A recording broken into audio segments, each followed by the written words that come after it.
on. Hell yeah, I like talking about fighting. I like talking about fighting. I like talking That's gay about. as hell. I like talking about fighting. I like talking about eating 16 donuts. I like talking about eating ass cards. Dude, I like doing eating ass. It's an Any- activity. I like doing some eating ass. Like, it's just you have it on your Tinder profile. It's like hobbies include fighting, running, eating ass, No. talking about donuts, Doing eating ass. doing eating ass. And I got the boy, Jordan Zendejas. What's good, players? He's here. He is. When's your fight date? August 26th in Houston, Texas. H-Town. He's MMA, Muay Thai, kickboxing prospect on the way up. When was your last fight? You just won?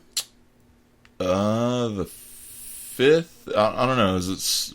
Shit. I don't know the exact date on it, but it was about a month ago. About a month ago, you took a belt home, right? Took that shiny steel plate home. It was nice to get a belt wrapped around my waist. Beat some dude who was undefeated.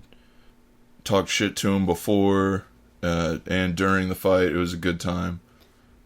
Pretty successful venture. Yeah, man. It seems like you're coming into your own. Well, I'm sure we'll talk about it towards the end, but right now, we gotta recap a dope motherfucking fight card, dude. UFC 211 in Dallas.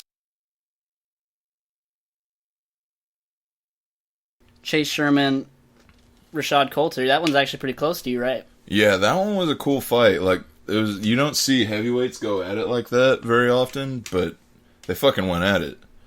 And what's pretty cool is one of my training partners, Justin Ledet, actually beat Chase Sherman in his debut. He beat that. He won that one by decision. Basically, turned his face into a pizza.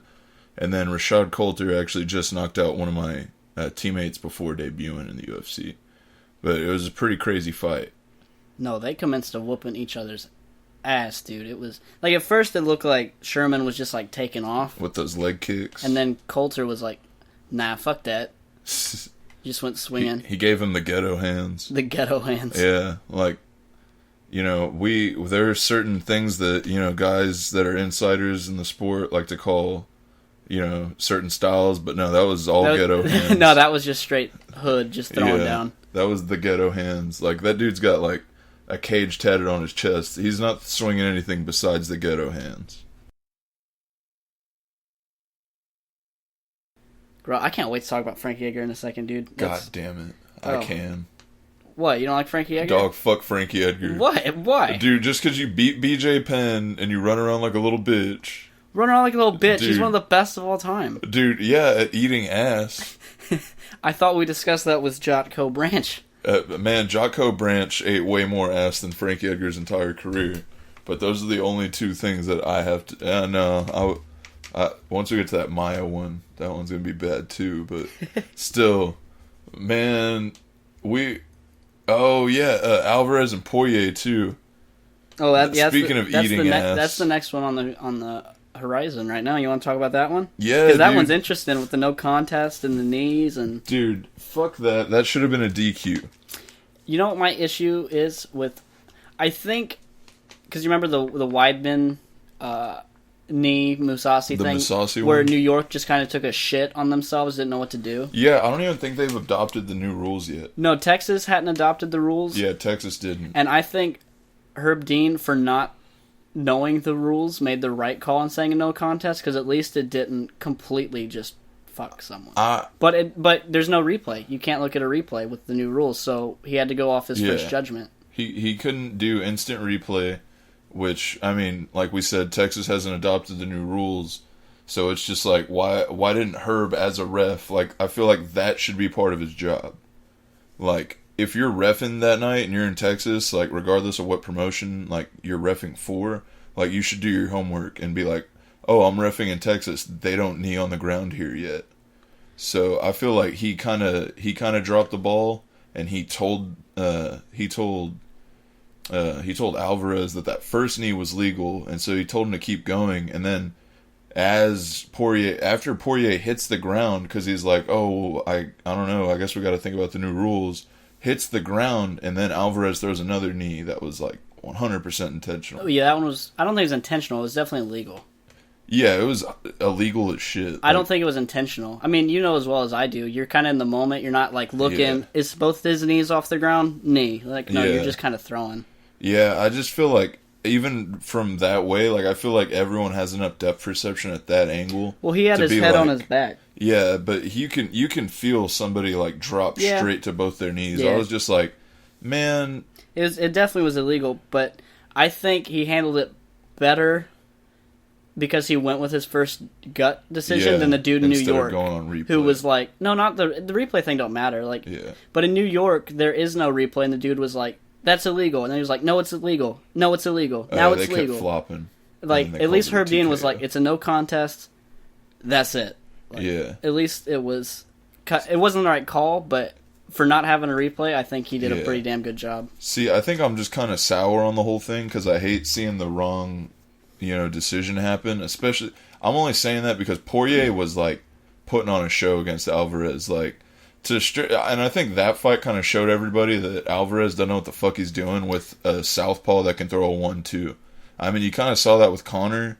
Either he can't deal with the 1-2 or he can't deal with the straight left because Conor kind of polished him off with the 2-3-2, but it works so good with his style because he's just such like a bulldog, like coming forward those straights, especially if you get your foot outside of his. Yeah, he's real boxy. Yeah, but it just showed like he didn't make any adjustments. Couldn't get to Poirier until Poirier got kind of reckless. But Poirier was like picking him apart. Like it was like 1-2, 1-1-2, fade out 2. I think they'll do it again. Yeah, I think they'll do it again, and Poirier will. I hope Poirier can, continue. I didn't really see Eddie shoot that much. He shot like once or twice, and Poirier kind of just threw him off. But I hope he's able to do that again because that's a solid win for Poirier. Jotko and David Branch guy. Yeah, that fight was not very good. That fight that fight was the physical manifestation of eating ass, but in like the octagon. just an ass eat fest in the octagon for 15 minutes. Ass eat fest 211. That was hashtag ass eat fest 211. Yeah, like I mean, there's nothing wrong with eating ass. I'm an advocate of it personally, but holy shit, man, you can't do that in the cage. Ain't no ass eating in the cage. You want to talk about the ass eating? The ass eating? It's time for ass eating. Oh, man. It was a split decision ass eat. So someone almost ate ass a little better than the other, you would say. It was a bad time. I think it should have been a unanimous, but like, whenever they said split, I was like, dude, the other Jotko didn't do shit. Neither did David Branch, though. David Branch... Okay, so if I'm gonna like call a winner, I'm calling Branch because he controlled the pace and like where the fight was, but he still didn't do shit. Jotko at least ran around spinning and shit, and that was like cool for like 5 seconds. It's like ballet for a second. Yeah, it was bad. All right, this one's gonna make you upset because I know this one's your boy. Frankie Edgar beat Yair Rodriguez 2nd round. Oh man, doctor stoppage, which I saw coming. My homie, I was really upset by that one because I love Yair Rodriguez. I was Frankie Edgar all day, but I'm white, so I like to pull for that guy. That's not even a racist thing. Just white people love Frankie Edgar. I'm kind of white too, but man, that was some shit, man. I don't know. I don't know what to think about that fight. I'm upset about it because I think it was just bad matchmaking. How are you gonna go from fighting BJ Penn, who's shouldn't be fighting, to hey, you know what? We're just going to put you against the second best guy in the division who's not Conor McGregor. Like, it's just like, I don't know. I think you said that backwards. Yeah. Who's like the best guy in the division besides like all the champs. You got, as far as I'm concerned, you still have 3 champions at that weight, and it's stupid. But we're going to get that settled in like a month. But still, you got Aldo, Holloway, and McGregor, and Edgar can't beat any of those guys. Like, period. I'd like to see Edgar Holloway. Edgar Holloway would be cool, but I think Holloway's length would be too much. I feel like he's a little bit more disciplined than Rodriguez, especially when he's stopping takedowns. Well, the thing about Rodriguez, though, is he's young as shit, dude. Yeah, that dude's 24. And that's what Edgar was saying in his post-fight. He's like, it's just, I have too much experience on the dude. I've just done it too long. Yeah. And that was the key to that fight. It's not necessarily a bad matchup. Yair can take from that fight, and he's going to have an amazing career after this loss, I think, because he'll see what he actually needs. Rather than just murking people, yeah, he'll actually know what he needs to work on. Yeah, he ran into a little brick shit fest in that fight. Like, he was kicking people in the face, he was flipping around and doing all that cool shit, and then he ran into Frankie Edgar and his little boulder shoulders that could. Little boulder shoulders that could. That squirmy little son of a bitch managed to not get hit at all in that fight, and I was just like, God damn it, man. Imagine Damian Maia, Jorge Masvidal. Man, I used to make fun of Masvidal because I've got a friend of mine who gave him the greatest nickname, or that was a good play on words for a last name that I've ever heard in my life. And it was Maz fit all that dick in his mouth. And I still laugh whenever I see Masvidal like do anything. Just at that thought, but man, he's kicking ass. Like, that dude easily last night, like, after the Cerrone fight and stuff, and after the, was it Ellenberger who he beat up? Yeah. That fight and the Cerrone fight, like, I was just like, man, Masvidal's kind of killing it now. Because you know how you're seeing that weird, for a while, like, for the past 2 years, I guess, we've seen that influx of, like, kind of indie talent outside of the UFC, kind of hitting their stride and kicking ass. Like, you got Bellator guys and Strikeforce guys and guys like that are really hitting their stride in the UFC, and they're kind of kicking ass. And I think Masvidal's it took him a little bit longer, but he's finding his groove and he's doing real well in the UFC now, which is cool. I mean, he's a 55er first off. Like, he fought at 55 most of his career, and at 70 he just looks like a normal athletic dude. Like, nothing real special about him, but you know, I think he approaches the game real smooth. I think he has a really different mindset than a lot of the dudes. But fuck, Damian Maia, man, he needs to change his. I don't even think he has a nickname, but his nickname needs to be the Human Backpack. It's like, you think you're gonna beat me at 170? Well, pack a lunch, bitch. Dude, I wasn't impressed with Masvidal after Cerrone. I was still skeptical, but after last night, seeing him defend Maia for 3 rounds and then hurt him, like, I thought it all depends on if you're a control guy or a damage guy. If you're a damage guy, Masvidal won that fight. If you're a control dude, Maia won that fight because I went to split. But just being able to watching Maia beat Condit in 3 minutes and then watch Jorge Masvidal go 3 rounds and shake him off and stuff takedowns was insane, dude. It was super impressive. I was just like, God damn. Blew me away. Little scrappy Puerto Rican fuck is just... He's scrappy, man. I don't know how he survived. Like, some dudes can't survive Maia on their back for 1 minute. He did it for 3 rounds. His kicks are so powerful and are not ever telegraphed to the leg. Like, you don't see him coming. He's standing in front of you, then all of a sudden the other dude's leg's out from underneath him. Yeah, he was doing some damage. Like, he wasn't really throwing as many punches as I thought he was going to throw, but he's also more of a counter-striker with the punches. But damn, he was throwing hard kicks. He was throwing, kicks to the leg, and he hurt him with a kick to the body in the 3rd round. And that one was pretty cool. But at the end of that 1st round, when he turned him around and he just started whooping Maia's ass, I was like, dude, I'm a fan. Like, yeah, he won me over last night. Yeah, that was like one of the coolest moments of the night for me, was just to see him turn around, and as soon as he got the opportunity, was just trying to blast him. And I was like, hell yeah, screw Damian Maia. When he got up all wobbly, I was like, hell yeah. Because we still got to do Andrade getting whooped by Jędrzejczyk. But, dude, Andrade is tough as fuck. Dude, that little bulldog shit took some shots, yo. She is a tough girl, but she is not a smart girl.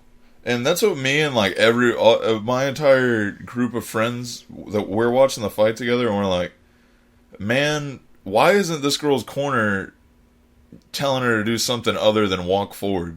Because it worked for, like, 10 seconds in the 1st round, and Jędrzejczyk got that weird ass, hematoma ant bite looking thing right in the middle of her forehead or whatever. But man, that other girl didn't do shit. Oh, she landed those takedowns, then Jędrzejczyk was up like 4 seconds later. Like, it was bad. She's tough as fuck though, dude. And that's just the difference between Jędrzejczyk and everyone else. And no one's saying it now, and in my head, like, no one said it about Rousey. Like, they're like, man, Rousey's so dominant, she's a fucking world beater. but her talent wasn't up to that level. Then along comes Holly Holm, Amanda Nunes. Yeah. And I think Jędrzejczyk is like Rousey, but not in judo and striking. Like, she's just over everybody in that aspect. But I think once the talent pool, because the talent pool again isn't as deep. It's got to catch up. You have like look at the top 5, 6. You got Claudia Gadelha, Rose Namajunas, Michelle Watterson, who Rose just beat. Paige Van Zandt, who got whooped by both. Joanne Calderwood, who got whooped by both. It's just not a deep division, man. Yeah, it's not a very deep pool. It's still a young division. I know they had Invicta. Well, that's the good thing about Invicta bringing them up, though. It's bringing new talent in. Yeah, they get a lot of experience over there, and it's real cool for them. And that's a women's only promotion, which that's great for women's MMA. I'm a huge advocate for it. I love watching girls scrap. It's super dope, especially the ones that know what they're doing. I think Carolina is a very good. I like watching her fight. Kowalkiewicz. Yeah, I think she's a very good. I like watching her fight a lot. Yeah, her and Gadelha is going to be a cool little fight. I'm really excited for that. Because I'm personally in love with Claudia Gadelha. I'm personally in love with Carolina, dude. Damn. Oh, shit. My future baby mama versus yours. We're going to have to put money on that shit. We might have to, man. How much you want? 20? I'll put 20 on it. Hell yeah. Shake. Done. Hell yeah. Alright, fuck it. Let's just go to the next fight. Fucking Stipe JDS, which I assumed was going to be like that. Stipik? I thought it was going to be a 4th round TKO, but no, he just decided to get him out of there early, dude. They were banging. They were going after each other, and Stipe just so happened to take that same goddamn angle he took on Verdum. He took on Verdum with that straight right. And it wasn't going backwards. It was like he just planted, turned him around, bang. And that was it. Because once you get a guy coming towards you at a certain angle, which I don't know why JDS chose to go forward right off the cage instead of circle out when he has that open angle. But that's the same exact thing that Verdum did against him with that angle. And it's just that straight, short right. And boom. They both got clipped the same way, except Verdum basically died. And JDS just got hurt, and he was stuck in the turtle position. I don't get why JDS fighting Stipe, his game plan was to just keep his ass against the cage the whole fight. That's a bad idea. It's a bad idea. I mean, maybe he didn't want to aggress because he saw, again, what happened to Verdum. But you also can't let Stipe come in on you. Yeah, exactly. If you let... The thing that I'm saying about Stipe being champ, I think there are only I don't think JDS is going to be the guy to stop his run. I think that it's either going to be Kane or it's actually going to be Overeem. I would say Francis Ngannou would catch him with a shot. That man and knock him out. Is terrifying.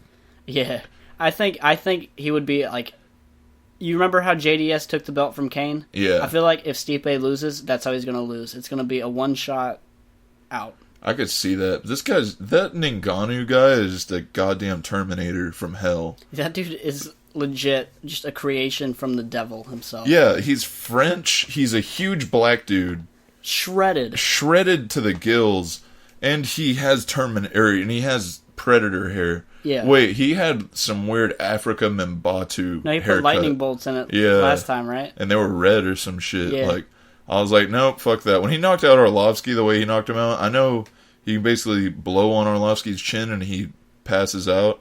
But, shit, man, he violently knocked him the fuck out. It was rude. Do you think Stipe Kane is ever going to happen?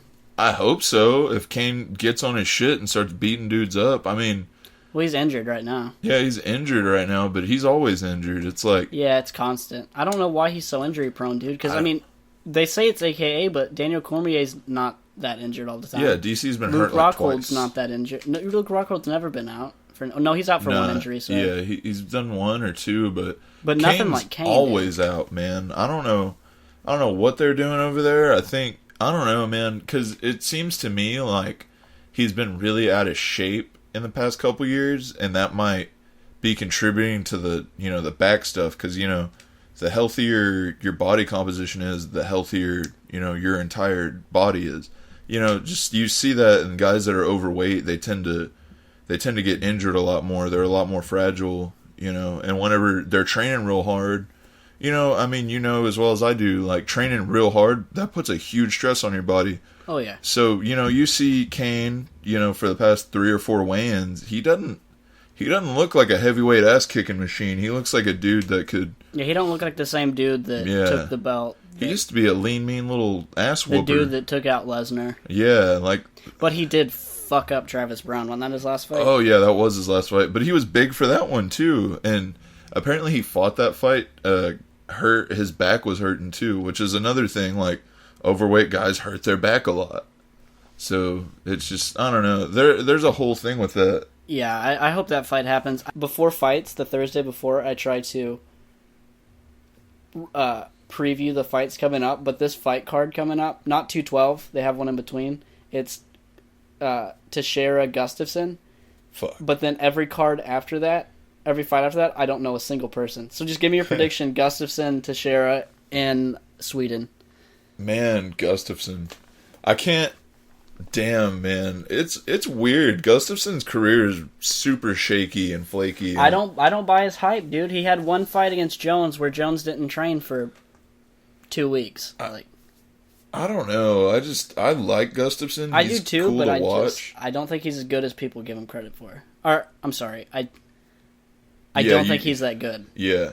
Wait, you said it right that time. Did I say it right the first time? I just fuck, man. After the I thought he was badass coming up to get the title shot, but shit, man, when the fight he put on against Jon Jones, I personally think he beat Jon Jones. And I can see it. Yeah, I don't stand by that, but I can see it. It was a crazy fight, man, and like craziest 205 fight in history. Definitely the craziest 205 title fight in history. Well, but once he got murked by Johnson, dude, I think his career's been on a downward spiral. Yeah, that threw me off. But then that one threw me way off. He beat Manawa. Yeah, he beat Manawa, and then he beat that Jans guy. Yeah, Jans Blakawa, blah, blah. Yeah. Beat that guy, and now I guess he's back on the way up, but like, I don't know, Teixeira's kind of old news. He just beat a dude who's not even in the top 15. I think that fight's going to be terrible. That's why I didn't want to do a separate podcast for this. It's going to be a bad time. We don't need to spend too much time talking about it. I'm going to say Gustafsson. I'm going to say Gustafsson. Just because he's at home. Yeah. Oh, yeah. And they're in Sweden. Last time he was in Sweden, Anthony Johnson killed him. Oh, yeah, that's true. Because he was beating everybody's ass. I remember when he whooped Thiago Alves's ass in Sweden. That was cool as hell. Thiago Silva. There you go. That was a badass fight in Sweden. Even though Thiago Silva really didn't know what the fuck to do, but Gustafsson was just on his bike whooping his ass. It was cool. It's my profile picture will be a handsome tan man. Well, that's debatable, that first part, but it's definitely a guy with a belt on. Definitely a belt. There's definitely a belt. Well, I mean, I've tagged you in it, so click on his shit. You can find, or what about Instagrams? They like direct message you there. Instagram, Twitter, direct message me at BicepGod. Also on Snapchat. I actually did oddly enough, have someone directed toward me via email. If you're still into that. Well, if you're going to go that far, if anyone has a carrier pigeon they'd like to just fly an order to me, I'll get back to you within 3 to 6 months, provided the bird doesn't die. I really did get an email, and this is from one of my biggest clients. It's super weird, man, but you never know. If you guys need to hit me up on email, it is jznwcc94@hotmail.com. God forbid anyone email you. But no, it's at Gmail, but yeah, don't email me. Go to my Twitter or my Facebook or at BicepGod. At BicepGod. I'm trying to build off the momentum of that last fight. We're gonna be fighting in Houston August 26th for KO Dynasty Fighting Championships. And hopefully I'll be one of the marquee fights on the card. I know a lot of big local talent from Houston is going to be on that card, so it's going to be a huge honor to share the ring with some of these guys on a kickboxing and an MMA hybrid show. So that's going to be my first time fighting in one of those. It's going to be really cool, and I'm trying to pack the house with all my fans, all my family, all my friends. And it looks so far like we're going to have a pretty dope turnout. And I'm fighting for a brand. The promotion's brand new, so it's also an honor to be on the inaugural show for that. And we're training hard right now. We're not taking any off days. some days are light days, but those are my rest days, and I'm, kicking butt, getting my diet down, doing an exhibition match on the 27th of this month in Tomball, actually, helping out with an event for my friend in that area for his gym. So it should be the journey on to this fight should be pretty great. I don't know much about the guy that I'm fighting. I've just heard that he's a street fighter who doesn't train very much. But that should be a fun time. Oh yeah, it'll be a good time. Unless he's like Jorge Masvidal and that we don't know. Just a young Jorge. If he comes at me like Jorge Masvidal, I'm gonna come at him like Damian Maia in a Muay Thai match. I'm gonna do it. I mean, there's a way to stall dudes, but like this guy's apparently a street fighter. He's a brawler. Doesn't train much, and I'm just like. That's sometimes a scarier opponent, dude. They don't know any different. They're just gonna come in throwing. I know. I'm excited for it, man. Should be fun. Because I get these dudes that don't want to treat it like a match. They just want to treat it like a tough man competition. So, if this guy wants to come in and be one of those guys again, I'm gonna kick his liver off. And then if he wants to try and go out there and be technical with me, I really don't think there are many guys, especially at my weight, in the area that's gonna do anything to me in the technique front. And then as far as, being faster or stronger, I'm one of the biggest guys in the weight class. And I know I'm one of the fastest. So, I mean, you're definitely an anomaly for your division. It's pretty weird, dude. I'm an anomaly for my division in a shitty way that I'm just like a foot taller than everyone because I'm skinny as fuck. Like, everyone I fight's 5'3", 5'4". I'm fucking 5'9", 5'10". That's a good time. So I'm just lanky. He's just athletic. That's bullshit. It's pretty fun, dude. I can do flips and shit, but for no reason. We broke it down. Thanks, brother.